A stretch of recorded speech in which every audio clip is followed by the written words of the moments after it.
नमस्कार, मैं रोहित। आप देख रहे हैं बिहारी कलम। बिहार की राजनीति में सत्ता पक्ष हो या विपक्ष, बिहार के अस्पतालों में कौन इलाज कराता है? कैसे सुधरेगा व्यवस्था?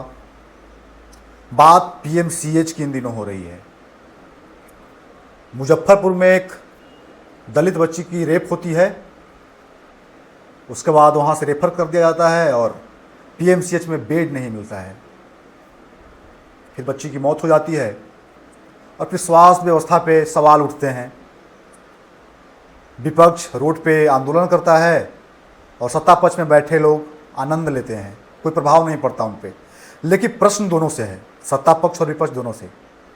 विपक्ष के लोग जब सत्ता में रहते हैं तो वही व्यवस्था उनके लिए आनंद का विषय हो जाता है, और जब विपक्ष में आते हैं तो ना की रोना हो जाता है। व्यवस्था आज नहीं, एक दिन में नहीं बनता और बिगड़ता है, लेकिन राजनीति दशकों से उसी पीएमसीएच पे होते आ रहा है। वहाँ जाता कौन है? आम आदमी। अगर बेड मिलता भी है तो सही से इलाज नहीं होता है, दवा नहीं मिल पाएगा आपको, कोई भी जांच सही से नहीं हो पाएगा, समय पे आपका रिपोर्ट नहीं मिल पाएगा। कौन सुधारेगा इस व्यवस्था को?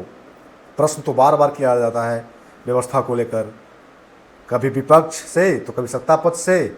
विपक्ष जब बैठते हैं सत्ता पक्ष में तो वही स्थिति, जब वो विपक्ष में रहते हैं तो वही स्थिति। बिहार किस पे विश्वास करेगा? किससे उम्मीद लगाकर बैठा है बिहार और बिहार की जनता? आज दलित बच्ची के साथ हुआ है, कल किसी और के साथ होगा।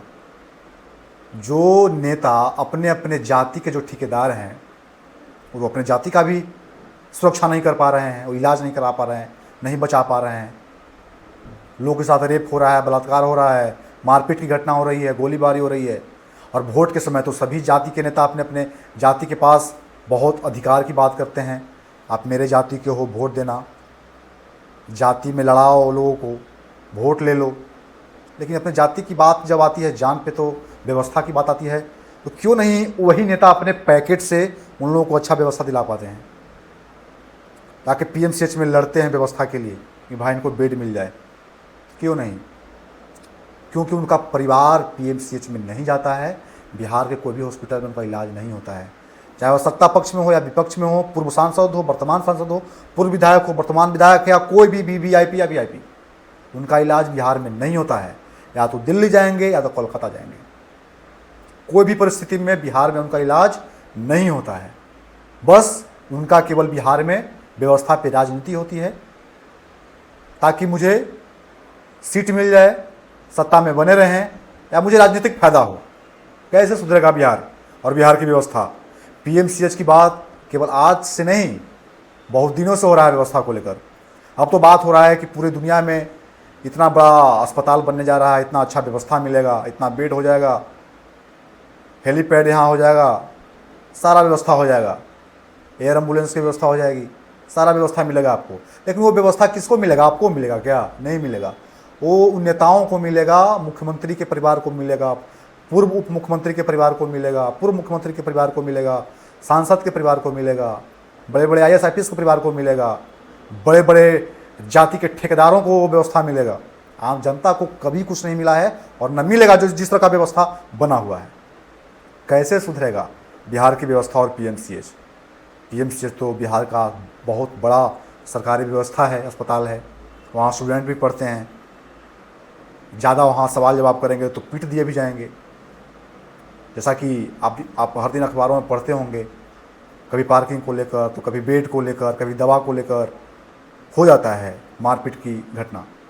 लेकिन सवाल तो है व्यवस्था को लेकर के। आंदोलन तो पक्ष और विपक्ष का होते रहेगा, लेकिन बात है बिहार के और बिहार की व्यवस्था की। चुनाव के समय तो खूब राजनीति होगा, चुनाव के समय ही सारे लोग दिखते हैं रोड पे, लेकिन उससे पहले तो किसी को कोई मतलब नहीं होता है, क्योंकि इन व्यवस्था में से सभी लोग गुजर चुके हैं।